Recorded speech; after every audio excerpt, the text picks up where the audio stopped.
ঠিক আছে। আচ্ছা দেখো তো, চলো আজকে আমরা কেপলারের সূত্রটা দেখব। আর গ্যালিলিওর পরন্ত বস্তুর সূত্র, এগুলো কি তোমরা পারো? 9 10-এ পড়ছিলা না? প্রথম সূত্রটা কি ছিল মনে আছে কারো?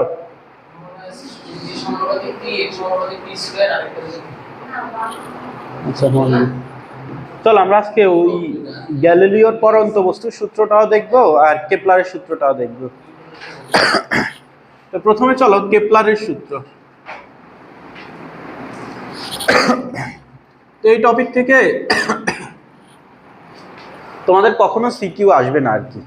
সিকিউ খতে অনেক সময় ব্যাখ্যা করতে দেয়, আর রেয়ার কেসে কিছু কেপলারের তৃতীয় সূত্রটা আছে, ওই তৃতীয় সূত্র থেকে রেয়ার কেসে কিছু কোশ্চেন দেয়, ওগুলো আমরা ট্রাই করবো না আজকে। চলো প্রথমে চলো কেপলারের কয়টা সূত্র কেপলার দিছিল। কেপলার মেনলি দিছিল হচ্ছে 3টা সূত্র। প্রথম সূত্র, দ্বিতীয় সূত্র, এরপরে আসে হচ্ছে তৃতীয় সূত্র। তো কেপলারের সূত্রটা বোঝার আগে আমাদেরকে আগে একটা টপিক বুঝে নিতে হবে। টপিকটা হচ্ছে উপবৃত্ত। হ্যাঁ দেখো, উপবৃত্ত সম্পর্কে সবার আইডিয়া আছে? উপবৃত্ত কি? কেউ পড়ো না এটা? তো চলো আমরা উপবৃত্ত নিয়ে এবার একটু পড়ি।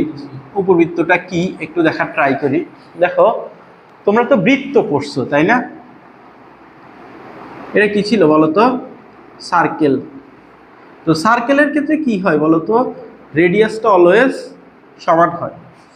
তো মানে সব জায়গার রেডিয়াসটা তোমার কি হবে?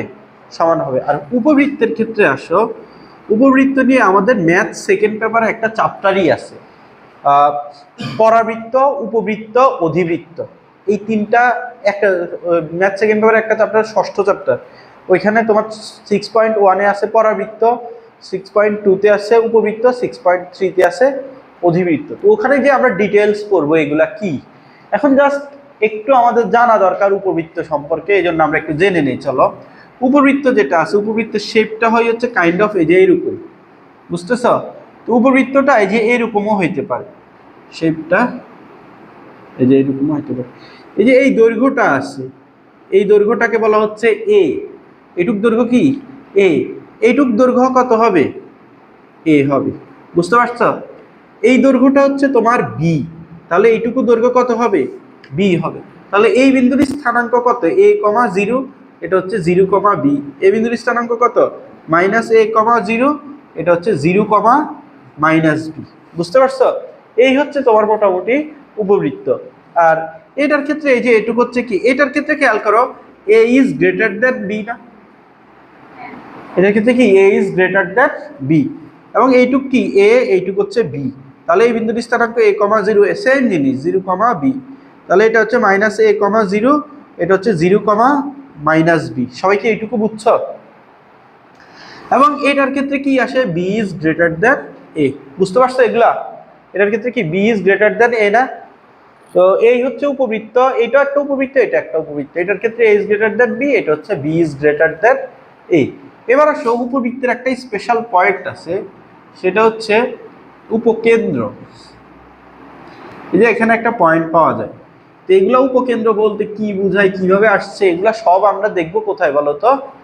ম্যাথে দেখবো। এখন জাস্ট এখানে মনে রাখো এখানে একটা পয়েন্ট আছে, সেটা হচ্ছে s দিয়ে ডিনোট করা হয়। এটা কত কি বলা হয় বলো তো? উপকেন্দ্র। তাহলে এখানেও আরেকটা উপকেন্দ্র পাওয়া যাবে, এটাও কি বলতো? উপকেন্দ্র। কারো কি এগুলো সমস্যা আছে? এগুলোকে আমরা কি বলতেছি? এগুলো একটা উপকেন্দ্র। এটার ক্ষেত্রে উপকেন্দ্রটা কোথায় হবে কেউ বলতে পারবা? এই যে এখানে একটা উপকেন্দ্র হবে, এখানে একটা উপকেন্দ্র হবে। বুঝতে পারছো? এগুলা উপবৃত্তের ক্ষেত্রে উপকেন্দ্র, এগুলা জাস্ট জেনে রাখো। উপকেন্দ্রটা এই যে এটার কাছাকাছি হয়, এটা থেকে হালকা একটু দূরে হয় আর কি। বুঝতে পারছো? তো এই হচ্ছে মোটামুটি উপবৃত্ত সম্পর্কে আমরা পড়লাম। আমরা এটা নিয়ে পড়বো আর কি মেনলি, যে এটা। তো চলো এবার আমরা কেপলারের প্রথম সূত্রটা একটু দেখি।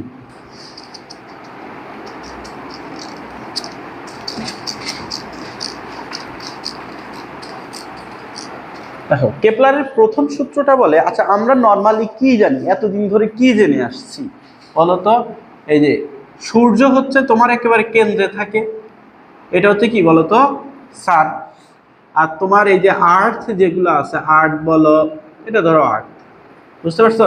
বুধ, শুক্র, পৃথিবী, মঙ্গল যা আছে এগুলা সূর্যের চারদিকে একটা বৃত্তাকার পথে ঘুরে, এটা আমরা জেনে আসছি না এতদিন, বুঝতে পারছো? এটাই তো আমরা এতদিন জানতাম। কিন্তু কেপলার বলছিলেন না, এটা বৃত্তাকার পথে ঘুরে না, এটা মেনলি হচ্ছে সূর্যের চারদিকে একটা উপবৃত্তাকার পথে ঘুরে। ধরো এই যে এরকম একটা পৃথিবী ধরো সূর্যের চারদিকে ঘুরতেছে, তাহলে কিরকম পথে ঘুরতেছে বলতো? পৃথিবীটা সূর্যের চারদিকে একটা উপবৃত্তাকার পথে ঘুরে, বুঝতে পারছো? এবং এখানে আরেকটা জিনিস বলে দিছে, দেখো সূর্য তো নর্মালি এইখানে থাকার কথা ছিল, উপবৃত্তাকার পথে পৃথিবী ঘুরতেছে ঘুরুক, কিন্তু সূর্য থাকার কথা ছিল কোথায়?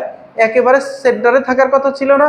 উনি বলছেন না, সূর্য সেন্টারে থাকে না, সূর্য থাকে হচ্ছে উপকেন্দ্রে, উপবৃত্তের উপকেন্দ্রে হচ্ছে সূর্যটা থাকে, বুঝতেছ? তাহলে কেপলারের প্রথম সূত্রটা কি? যে সূর্যকে উপবৃত্তের উপকেন্দ্রে রেখে সূর্যের চারদিকে বিভিন্ন গ্রহ ঘুরে আর কি, বুঝতে পারছো? হ্যাঁ, সূর্যকে কোথায় রাখছে? উপকেন্দ্রে রেখে সূর্যের চারদিকে গ্রহগুলো একটা উপবৃত্তাকার পথে ঘুরে। এই পথটা কি বলতো? উপবৃত্তাকার পথ। তাহলে এটা আমরা কি বলতে পারি?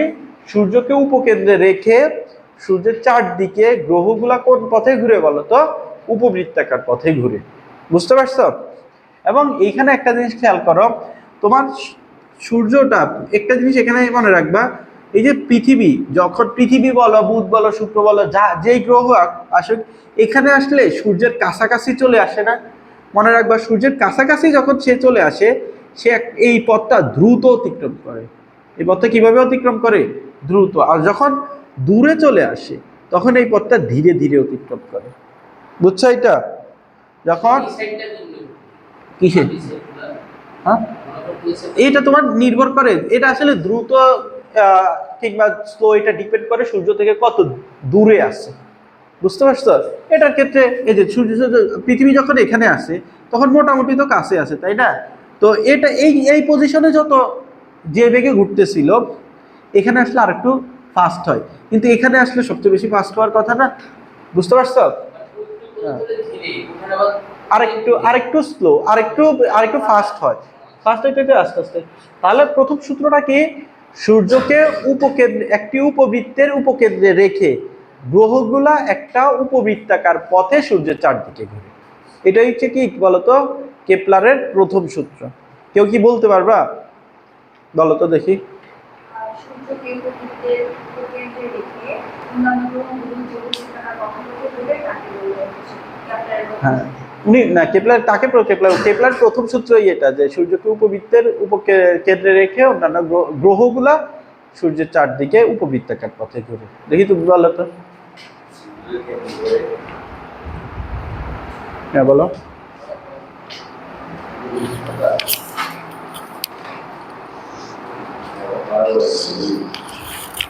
আচ্ছা, তারা এটা চার্জটা শেষ হয়ে যাচ্ছে, কালকের মতো করি।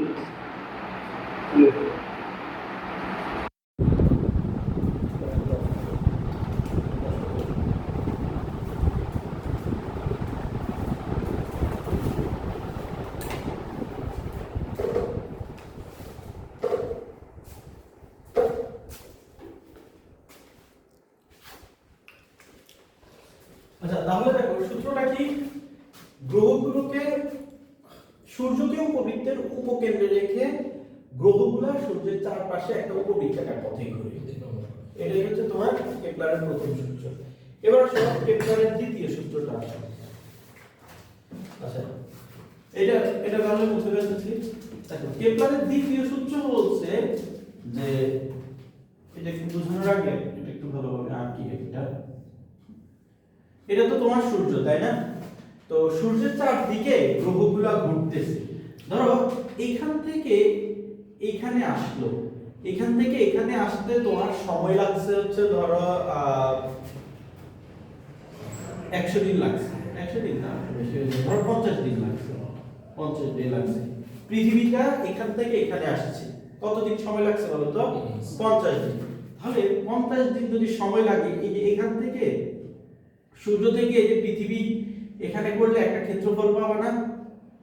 এইটা বুঝতে পারছো? তাহলে 50 দিনে এই ক্ষেত্রফলটুকু অতিক্রম করছে, বুঝতে পারছো? এখন আসো, ধরো পৃথিবীটা এখান থেকে এখানে আসছে, ধরো এখান থেকে এখানে আসছে, আসার ক্ষেত্রে তোমার সেম 50 ডে লাগছে। কত দিন লাগছে বলো তো? 50 দিন। এখান থেকে এখানে আসছে, এই ক্ষেত্রেও তোমার একটা ক্ষেত্রফল অতিক্রম করছে না? তাহলে এই ক্ষেত্রফল দুইটা কি হবে বলো তো? সমান হবে। বুঝতে পারছো? যদি তোমার সময়টা সেম হয় তাহলে যে ক্ষেত্রফলটা সে কভার করবে, কভার করা ক্ষেত্রফলটা হবে কি দুই ক্ষেত্রেই এক। আবার ধরো এখান থেকে এখানে আসছে, তাহলে এই ক্ষেত্রেও ধরো এখান থেকে এখানে আসতে 50 দিন সময় লাগছে, তাহলে এখানে একটা ক্ষেত্রফল অতিক্রম করছে না সূর্যের সাথে? তাহলে এই ক্ষেত্রফলটাও কি হবে? এটা সমান হবে যদি 50 দিন সময় লাগে। মানে সময় যদি সেম হয় তাহলে সূর্যের সাথে যে ক্ষেত্রফলটা উৎপন্ন করবে ক্ষেত্রফলটা হবে এক। এটাই কি কোন সূত্র ছিল? কেপলারের দ্বিতীয় সূত্র। তার মানে ক্ষেত্রফলটা এখানে তোমার কনস্ট্যান্ট হয়ে যাচ্ছে না? কার সাপেক্ষে কনস্ট্যান্ট হচ্ছে বলো তো? সময়ের সাপেক্ষে কনস্ট্যান্ট, তাই না? তাহলে আমরা এটা বলতে পারি ddt of a equal 0। এটা কি বলা যায়? ddt of a, আমরা মনে আছে কনস্ট্যান্টকে ডিফারেন্সিয়েশন করলে কত পাওয়া যায়? 0 পাওয়া যায়। তাহলে সময়ের সাপেক্ষে ক্ষেত্রফলটা কনস্ট্যান্ট না? তাহলে এখানে কি বলা যায়? ddt of a equal কত? 0। বুঝতে পারছো এটা? এবার আসো কেপলারের প্রথম সূত্র শেষ, দ্বিতীয় সূত্র শেষ, এবার আসো তৃতীয় সূত্র। এটাই তোমার পরীক্ষায় ম্যাথ যদি আসে এটা দিয়ে কিছু ম্যাথ আসে আর কি। চলো তৃতীয় সূত্রটা একটু দেখি। তো তৃতীয় সূত্রটা কি, যে দেখো তৃতীয় সূত্রটা ছিল এরকম, আগে এটা বোঝানোর আগে আরেকটা জিনিস বুঝে নিই। এই যে এইটা হচ্ছে উপবৃত্ত, তাই না? তো উপবৃত্তের সূর্য হতে এখানে ধরো উপকেন্দ্রে সূর্যটা আছে, সূর্য হতে এটা হচ্ছে ম্যাক্সিমাম দূরত্ব। দেখো একটা গ্রহ এটা হচ্ছে কি ম্যাক্সিমাম এতটুকু দূরত্ব থাকতে পারবে, এবং এইটা কি বলতো? মিনিমাম দূরত্ব। তাহলে আর ম্যাক্স, আর এটা কি বলতো? R minimum. বুঝতেছো? এটুকু কি আর ম্যাক্সিমাম, এটা কি বলতো? R minimum. তাহলে বলো এভারেজ দূরত্বটা কত? R max plus R minimum divided by কত? 2 না? এভারেজ দূরত্বটা কত? আর ম্যাক্স এতটুকু plus R minimum divided by কত? 2। তাহলে এখানে এভারেজ দূরত্ব বেশি কোনটা? এই যে এইটা এভারেজ দূরত্ব না? খেয়াল করছো? এই এতটুকু হচ্ছে কি এভারেজ দূরত্ব। এটাকেই আমরা এ বলতেছিলাম, মনে আছে? এটাকে শুরুতেই বলতেছিলাম না? বুঝতে পারছো? তো তৃতীয় সূত্রে কেপলার বলছে দেখো একটা গ্রহ ধরো এখান থেকে চলা শুরু করলো, চলে এখান থেকে সম্পূর্ণ এই ঘুরে পথ ঘুরে আবার এখানে যদি ফেরত আসে তাহলে একটা পর্যায়কাল অতিক্রম করে না? তাহলে যে একটা সময় লাগে কিনা বলো? তাহলে যে সময়টা লাগতেছে তাকে আমরা কি বলি? পর্যায়কাল বলি। তাহলে এখান থেকে ঘুরে এখানে আসতে যে সময়টা লাগতেছে একে আমরা বলি হচ্ছে পর্যায়কাল বা টি। বলো তো পৃথিবীর ক্ষেত্রে পর্যায়কালটা কত? 365 দিন না? তোমার সূর্যের চারদিকে ঘুরে আসতেছে না? বুঝতে পারতেছো? তাহলে কেপলার বলছিল যে পর্যায়কালের বর্গ, পর্যায়কালের বর্গ এই যে গড় দূরত্বের ঘনের সমানুপাতিক। বুঝতে পারছো? পর্যায়কালের বর্গ গড় দূরত্বের ঘনের সমানুপাতিক। এরকম কি বুঝছো? এটা বুঝে নাই? আচ্ছা তুমি একটা জিনিস চিন্তা করো, কমন সেন্স খাটাও। ধরো এটা হচ্ছে, এটা ধরো একটা গ্রহ, এটা হচ্ছে আরেকটা গ্রহ। বলো তো এই গ্রহটা বেশি দূরত্ব অতিক্রম করতেছে না এই গ্রহটা বেশি দূরত্ব অতিক্রম করতেছে? এই দূরত্ব। এবং এটার ক্ষেত্রে পর্যায়কাল বেশি হবে না? পর্যায়কালটা কিসের উপর ডিপেন্ড করতেছে? তোমার এই যে এই দূরত্ব যত বেশি পর্যায়কালটা তত বেশি না? তার মানে কি টি আর এটা কি সমানুপাতিক না? এটা ডাইরেক্ট সমানুপাতিক হয় না, এটা হচ্ছে পর্যায়কালের বর্গ হয় দূরত্বের ঘনের সমানুপাতিক। বুঝতে পারছো? তো খেয়াল করো এখান থেকে আমরা টি স্কয়ার সমান k ইনটু a কিউব লিখতে পারি। তাহলে k সমান কত? t square by a cube লেখা যায়। তার মানে t আর t square by a cube, এই যে অনুপাতটা আছে অনুপাতটা অলওয়েজ কি হবে? কনস্ট্যান্ট হবে। তাহলে t1 square by a1 cube equal t2 square by কি a2 কিউব। এটা হচ্ছে একটা সূত্র আকারে মনে রাখবা। এটা কি সমস্যা আছে? তাহলে তুমি এই সূত্র থেকে আমরা কি জানতে পারি? t1 কি বলো তো? ধরো তুমি একটা পৃথিবীর পর্যায়কালটা তো তুমি জানো, পৃথিবী থেকে A1 কি পৃথিবী থেকে ধরো একটা গ্রহ থেকে সূর্যের গড় দূরত্ব, তাই না? তো পৃথিবী থেকে সূর্যের গড় দূরত্ব ধরো তোমাকে কোশ্চেনে দেওয়া আছে, এবং তোমাকে এই ক্ষেত্রে দেওয়া থাকলো মঙ্গল থেকে সূর্যের গড় দূরত্ব দেওয়া আছে। বুঝতে পারছো? মঙ্গল থেকে সূর্যের গড় দূরত্ব মানে A2 টা কোশ্চেনে দেওয়া আছে, তাহলে মঙ্গলের পর্যায়কালটা বের করতে পারবে না। বুঝতে পারছো কি বললাম? তাহলে T1 square by A1 cube equal T2 square by A2 cube, এই সূত্রটা মনে রাখবে। এটা হচ্ছে কেপলারের তৃতীয় সূত্র আছে। কারণ কি সমস্যা আছে এটাই, বুঝছো? আচ্ছা, এই রিলেটেড একটা ম্যাথ আছে, তো আমরা ম্যাথটা একটু করা ট্রাই করি।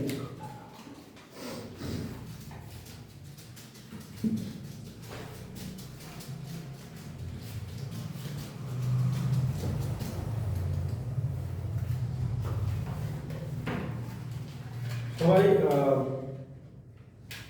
কারো কাছে তো শীট নাই, আছে? আচ্ছা, একজন আছে শীট। আচ্ছা, আমি কোশ্চেনটা পড়ে শুনি। প্লুটোর সূর্য অপেক্ষা দূরত্ব পৃথিবীর গড় দূরত্বের 39.5 গুণ। বুঝতে পারছো? মানে সূর্য থেকে পৃথিবীর যে দূরত্ব, প্লুটোর দূরত্ব কি তার 39.5 গুণ। বুঝতে পারছো? তার মানে তোমার a Pluto divided by a Earth এটা ইকুয়াল কত দেওয়া আছে? 39.5। বুঝতে পারছো? তার মানে ধরো এইটা যদি সূর্য হয়, এটা যদি পৃথিবী হয়, তাহলে প্লুটোটা আরো অনেক দূরে আছে। এবং কতটুকু দূরে আছে? এই ডিসটেন্স বাই এই ডিসটেন্স কত দেওয়া আছে? 39.5। বুঝতে পারছো এটা? এরপরে বলছে প্লুটোতে কত দিন পৃথিবী প্লুটোতে এক বছরে কত দিন সেটা জানতে চাইছে। বুঝতে পারছো? তো এবার তুমি চিন্তা করো, আমরা জানি কি বলতো, T1 square by A1 cube equal T2 square by A2 cube, জানি কিনা বলো? তাহলে এখানে T1 এর জায়গায় আমরা earth square A earth square A earth cube লিখতে পারি ইকুয়াল T2 এর জায়গায় T Pluto square by A Pluto cube লিখা যায় এটা। তাহলে এখানে আমরা এটা লিখতে পারি না T Pluto by T earth whole square equal A Pluto by A earth whole cube লিখা যায় এটা? এই বুঝছো? তো এখানে T Pluto বের করতে বলছে না, তাহলে T Pluto by T earth equal কি লিখা যায়? A Pluto by A earth divided by 3/2। এই যে স্কয়ারটা ওই সাইডে গেলে কি রুট হয়ে যেত, রুট মানে কি পাওয়ার হচ্ছে হাফ। তাহলে এখানে T Pluto কত? A Pluto by A earth আর হচ্ছে 3/2 গুণ T আর্থ। এটা বের করো। A প্লুটো বাই A আর্থ কত দেওয়া আছে বলো তো? 39.5। আর এটা পাওয়ার হচ্ছে 3/2। T আর্থ কত? 365 না? বুঝতে পারছো এটা? 90,612। 13 কারণ কি এগুলো সমস্যা আছে?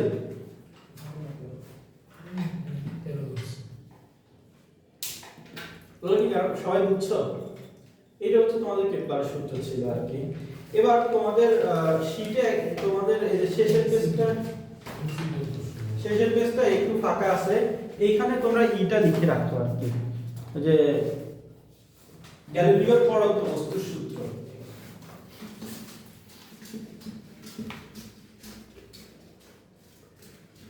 শেষে একটা পেজ ফাঁকা আছে, ওখানে লিখে রাখিও তোমরা। নোটে এটা দেওয়া নাই, তাহলে আমি এগুলো একটু বুঝে লিখে দিচ্ছি। শুধু কি গ্যালিলিওরই ছিল না? নিউটন ছিল না,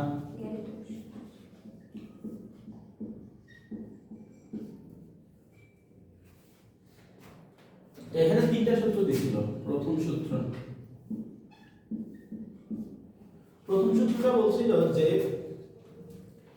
স্থির অবস্থান থেকে, ধরো এই দুইটা বস্তুকে এদিকে রাখা, প্রথম সূত্রটা ছিল এইটা যে এই যে আমি এই দুইটা বস্তুকে স্থির অবস্থান থেকে যদি বিনা বাধায় ছেড়ে দিই, এখানে তো বাতাস আছে তাই না, বাধা আছে তাই না, তো এখানে যদি আমি বাধাটা না রাখি, স্থির অবস্থান থেকে এই দুইটা বস্তুকে বিনা বাধায় ছেড়ে দেই, তাহলে এই দুইটা বস্তু সমান সময়ে সমান দূরত্ব অতিক্রম করবে।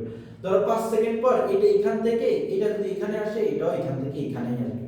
তো স্থির অবস্থান থেকে বিনা বাধায় পড়ন্ত বস্তু সমান সময়ে সমান দূরত্ব অতিক্রম করবে।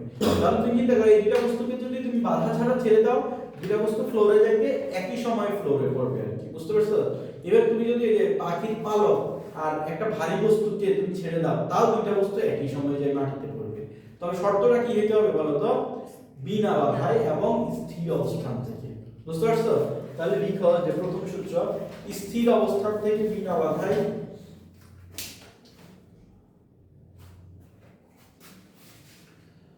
পড়ন্ত দুইটি বস্তু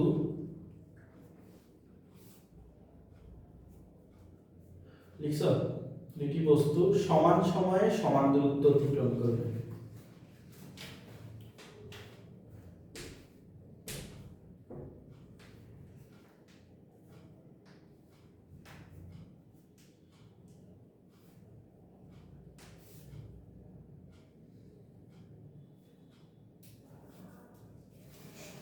এরপর আসো দ্বিতীয় সূত্রটা একটু দেখো।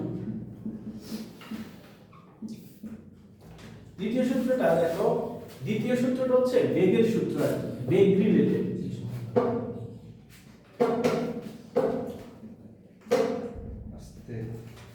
সেকেন্ড সূত্রটা কি রিলেটেড বলো তো? Velocity related. তুমি একটা জিনিস চিন্তা করো, v ইকুয়াল আমরা কি জানি, u প্লাস gt জানি কিনা বলো? যদি একটা বস্তুকে এইভাবে ছেড়ে দাও, তাহলে v ইকুয়াল কি u প্লাস at না? তো এটা যখন নিচে পড়বে তখন a এর জায়গায় কি আসবে? g আসবে। এখন একটা বস্তুকে যদি তুমি স্থির অবস্থান থেকে ছেড়ে দাও, তাহলে u টা কত হবে বলো তো? 0 হবে। তাহলে v ইকুয়াল কত? gt হবে না? এটা কি বুঝছো? তাহলে g তো এখানে কনস্ট্যান্ট, তাই না? তো কনস্ট্যান্ট আর ইকুয়ালের পরিবর্তে আমরা এভাবে লিখতে পারি v সমানুপাতিক t, লিখা যায়? বুঝতে পারছো? তাহলে এখান থেকে কি লেখা যায়? v সমান kt, এটা লেখা যায় কিনা বলো? তাহলে k সমান কি বলো তো? v by t। তাহলে এখান থেকে v1 by t1 equal v2 by t2, লেখা যায় এটা? তাহলে এইটা ছিল মেইনলি হচ্ছে দ্বিতীয় সূত্রটা। তোমার শর্তটা কি? স্থির অবস্থান থেকে ইউটা কি 0 না? তো এখানে কি বলতে হবে? স্থির অবস্থান থেকে বিনা বাধায় পড়ন্ত বস্তু নির্দিষ্ট সময় পরে বেগ সময়ের কি সমানুপাতিক না? বেগটা সময় সমানুপাতিক কি না বলো? তাহলে লিখো যে স্থির অবস্থান থেকে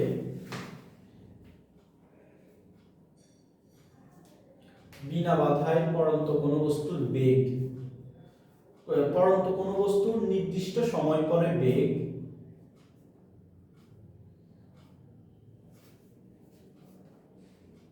আচ্ছা নির্দিষ্ট সময়টা একটু উল্লেখ করিও না, পড়ন্ত কোন বস্তুর বেগ সময়ের সমানুপাতিক।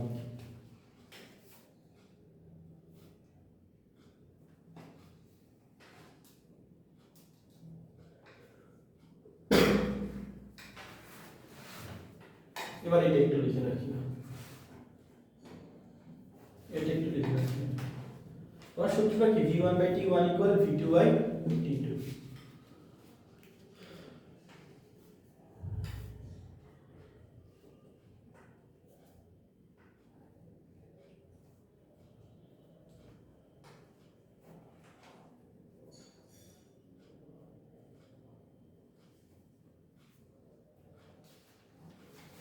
বুঝছো এটা? এবার আসো তৃতীয় সূত্র। তৃতীয় সূত্রটা হচ্ছে তোমার দূরত্ব রিলেটেড।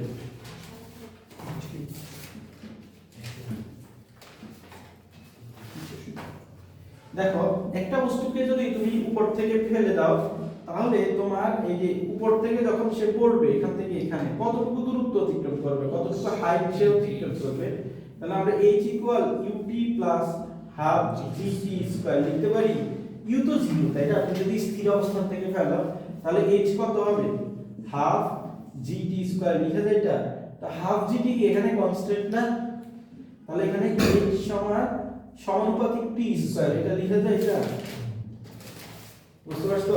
তাহলে এখান থেকে কি লিখা যায়? h সমান কে টি স্কয়ার, তাহলে কে সমান কি h বাই টি স্কয়ার। তাহলে এখান থেকে আমরা কি লিখতে পারি বলো তো, h1 by t1 square equal h2 by t2 square. বুঝতে পারছো এটা? তাহলে এখানে আমরা কি বলতে পারি যে স্থির অবস্থা থেকে, দেখো এই যে এইটা হচ্ছে মেইন সূত্র। তাহলে শর্তটা কি ছিল, স্থির অবস্থান থেকে পড়া লাগবে, বিনা বাধায় পড়া লাগবে। তাহলে এটা কি বলবো, স্থির অবস্থান থেকে বিনা বাধায় পড়ন্ত কোন বস্তুর অতিক্রান্ত দূরত্ব সময়ের বর্গের সমানুপাতিক। বুঝতে পারছো? লিখো স্থির অবস্থান থেকে বিনা বাধায় পড়ন্ত কোন বস্তুর বেগ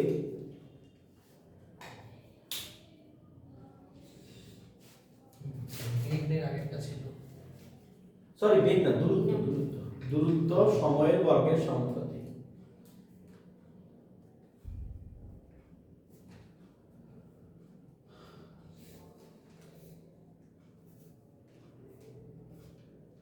লিখছো? হ্যাঁ ঠিক আছে। এই রিলেটেড কোনো ম্যাথ তোমাদের আসে না, তাও তোমরা বই খুঁজে দেখিও, পাও কিনা, পাইলে করিও, সমস্যা নাই। তো আমাদের ষষ্ঠ চ্যাপ্টার এখানেই শেষ হয়েছে আর কি। তো তোমাদের কয়েকটা লিখতে হচ্ছে, তো যাদের একটু মিস্টেজ গেছে কোনো ক্লাস, তারা মাস্ট ভিডিওগুলো দেখবে। এই চ্যাপ্টারটা ইম্পর্টেন্ট এবং ইজিও আছে। সাকি ভিডিও দেখো, ভিডিও দেখো কে সাকি মুশফিক ভিডিও দেখো।